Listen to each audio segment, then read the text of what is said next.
akiwaongoza safarini, mkono wake ulikuwa juu yao. Safari ikawa ni hakika kwamba watafika mahali pale, haijalishi changamoto nyuma na mbele. Farao na wanajeshi wake wafuata nyuma, mbele ni bahari, Musa tufanye nini? Alitangulia mbele Bwana akiwaongoza safarini, mkono wake ulikuwa juu yao. Safari ikawa ni hakika kwamba watafika mahali pale, haijalishi changamoto nyuma na mbele.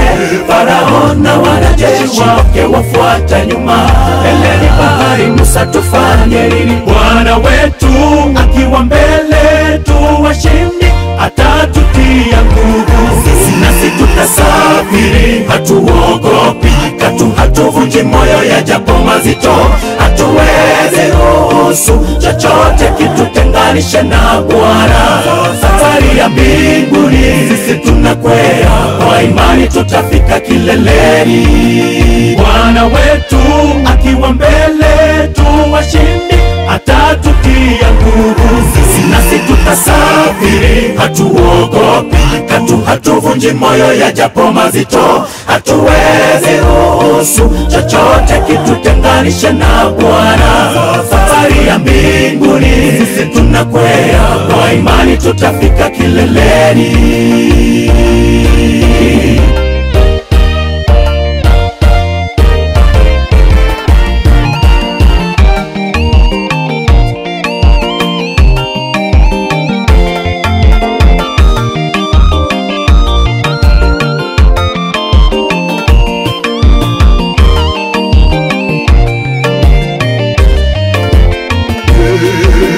Kila msafiri hapa hakosi changamoto mbele yake, uyaona kwa usidhani amekuacha, ama wewe ni mbaya kuliko wengine, bali huyaruhusu yote mabaya yatupate, tuyashinde kwa utukufu wake.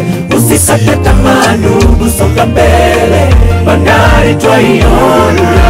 Kila msafiri hapa hakosi changamoto mbele yake, uyaona kwa usidhani amekuacha, ama wewe ni mbaya kuliko wengine, bali huyaruhusu yote mabaya yatupate, tuyashinde kwa utukufu wake. Usisate tamaa ndugu, songa mbele, bandari twaiona. Bwana wetu akiwa mbele tu washindi, atatutia nguvu, sisi nasi tutasafiri, hatuogopi katu, hatuvunji moyo yajapo mazito. Hatuwezi ruhusu chochote kitutenganishe na Bwana. Safari ya mbinguni sisi tunakwea, kwa imani tutafika kileleni. Bwana wetu akiwa mbele tu washindi, atatutia nguvu, sisi nasi tutasafiri, hatuogopi katu, hatuvunji moyo yajapo mazito. Hatuwezi ruhusu chochote kitutenganishe na Bwana. Safari ya mbinguni sisi tunakwea, kwa imani tutafika kileleni. Bwana wetu akiwa mbele tu washindi, atatutia nguvu, sisi nasi tutasafiri, hatuogopi katu, hatuvunji moyo yajapo mazito. Hatuwezi ruhusu chochote kitutenganishe na Bwana. Safari ya mbinguni sisi tunakwea, kwa imani tutafika kileleni.